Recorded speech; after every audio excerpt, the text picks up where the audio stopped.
Hello and welcome back. Today I'll be rating all the perk artifacts that can be found in Gamma. If you have any questions, come ask me when I'm live on Twitch, link is in the description, or comment down below. If you enjoyed the video, make sure to give it a like and subscribe to the channel for future content. Perk artifacts, or trash artifacts, refer to the group of artifacts which don't give any direct stat buffs, but instead give you a perk. When equipped to the belt, these artifacts will slowly lose condition over time until they are destroyed. These artifacts are commonly found in southern areas and do not require a detector to be found. While making this video, I discovered that a few of the perks just don't work, so I'll be rating them as if they do and hopefully they'll be fixed in the future. For more general information about artifacts, see this video. First up is the Atom. This artifact provides a slight radiation and stamina increase when you are irradiated. This is kinda useless as having high rads will drain your stamina. The effect of this artifact isn't strong enough to counteract this, so it isn't too useful. This artifact isn't completely useless however, as it does negate a bit of the radiation, so we'll go into detail. Next is the Ball. Equipping this artifact will allow you to kick mutants by pressing F on them. Kicking a mutant will kill it instantly. The more balls you have, the stronger the mutant you can kill, with 5 balls allowing you to kick any mutant. This sounds really good, but to kick a mutant, it requires you to get within melee distance, which is how mutants attack, so you're putting yourself at risk by going for it. Otherwise, this artifact is decent and will go into B tier. The Bat artifact is quite interesting in the way that I have no clue how it works. It's meant to either upgrade another artifact to the next tier, or change it to another artifact of the same tier, but in reality what happens is it sometimes upgrades, sometimes changes, and even sometimes downgrades your artifact. So I'm not too sure how this works, but there is a chance of getting a better artifact, so we'll go into B tier.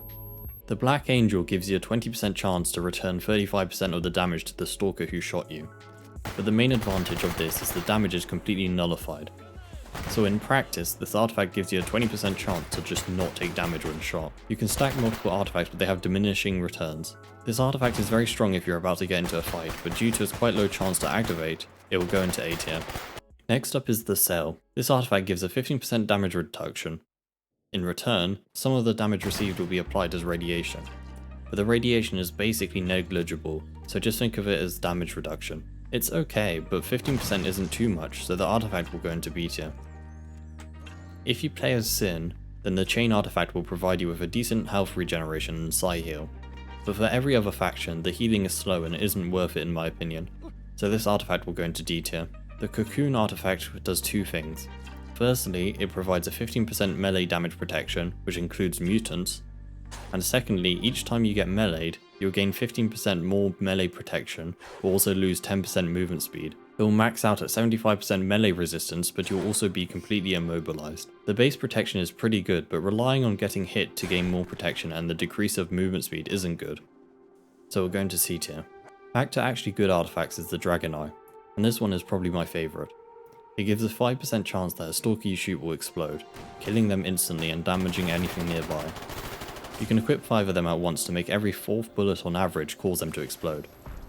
Pair this with a high rate of fire SMG such as a PPSH and it can be lots of fun. Contrasting the Dragon Eye is the Heart. This artifact will regenerate your health when below 25% with more regen at lower health. The issue with this is the regen is very slow, so it won't be saving your life anytime soon. So we'll go into D tier. Sticking on the topic of bad artifacts is the Electron. When equipped, this artifact will recharge all device batteries when you step into an Electro anomaly, and give a short speed boost. The speed boost is pointless, batteries are abundant, and it doesn't recharge exo batteries, so I see no use for this artifact, and it will go into F tier. One of the most interesting perk artifacts in the game is the Knot. I won't explain how it works as I covered it in a different video, but just know it's extremely unique. It will go into S tier.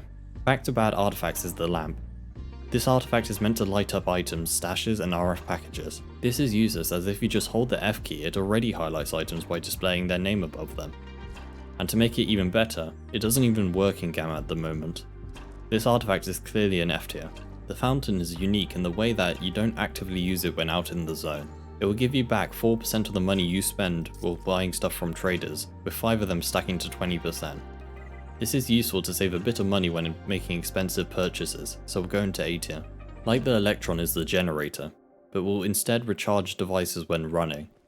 Again, like the Electron, this artifact is useless as the batteries are abundant. It also recharges devices very slowly, which isn't useful. This will also go into F tier. The Grapes artifact will restore your health based on the hunger the food you eat restores. This sounds like a good idea until you realise the artifact is poorly balanced and the best food in the game only restores about 10% health. At least it's not a hindrance, so we'll go into D tier. Continuing the bad artifact is the Sourpuss. This artifact will drain your hunger to cure bleeding. Heavy emphasis on drain though, as even the slightest bleed will make you hungry. This artifact practically harms you as just one bandage will do the same thing but without the hunger. This will go into F tier. I never use melee in the game, so this artifact especially isn't for me. But the claw will increase your melee damage by 10% and convert 3.5% of the melee damage to health. It will also make mutants drop their meat on death. The healing effect is pointless and 10% melee damage is nothing. The only good part is the meat dropping, but that isn't too great, so we'll go into D tier. Quite a funny artifact is the beacon, but funny in the bad way. The artifact will make you teleport to the target you kill. 99% of the time this will not go well, as when you teleport your screen goes black for a second, meaning you can't see anything, but they can still easily see you. And now that you're closer, this isn't great. This is another hindrance artifact, so we'll go into F tier. Finally, back to good artifacts is the medal. This artifact will deflect damage to your companions 35% of the time. This is a decent chance of just not taking damage. The only downside is, there is a chance of your companions just leaving you if they take too much damage. Otherwise, this is an A tier artifact. The moss will give you different buffs for different raw mutant meats that you eat. Most of them are some sort of regen, but eating raw bloodsucker and sidesucker meat will make you invisible for 1 minute, at the cost of a lot of radiation. You can still use your guns in this period, making it very useful and putting it into A tier. Next is the moon, and this artifact will increase your bleeding recovery, speed, and sleepiness at night. Honestly, I see no noticeable difference, so we'll go into D tier. Another artifact with an interesting mechanic is the Thistle.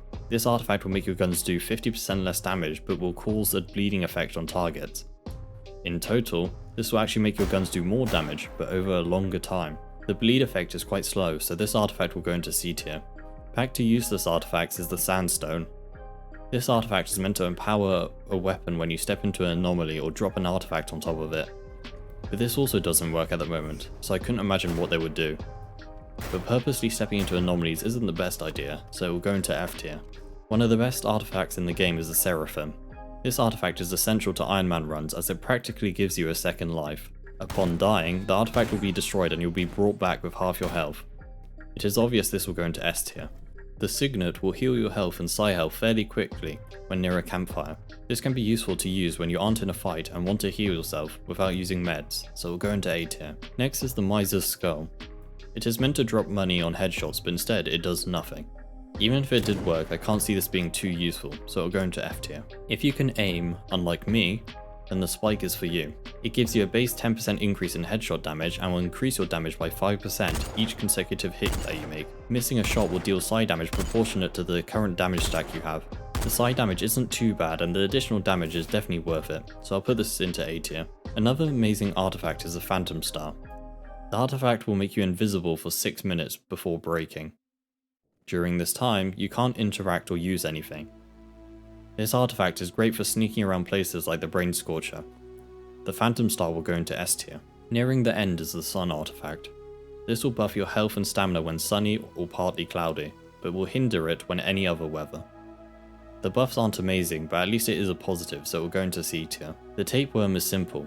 It stuns mutants which attacks you, but it doesn't work. Even if it did work, the perk requires you to get hit first, so we'll go into F tier. Lastly is the Scar. This artifact will drain your psi health to heal your main health, and if your main health is full, it will heal your psi health. It also provides a psi health boost, so you shouldn't die if your main health gets too low. The healing effect is quite strong, so the artifact will go into A tier. So that was all the perk artifacts rated in Stalker Gamma. If you disagree with one of my ratings, come tell me when I'm live on Twitch, link is in the description, or drop a comment down below. If you enjoyed the video, make sure to give it a like and subscribe to this channel for future content. Otherwise, I'll see you next time.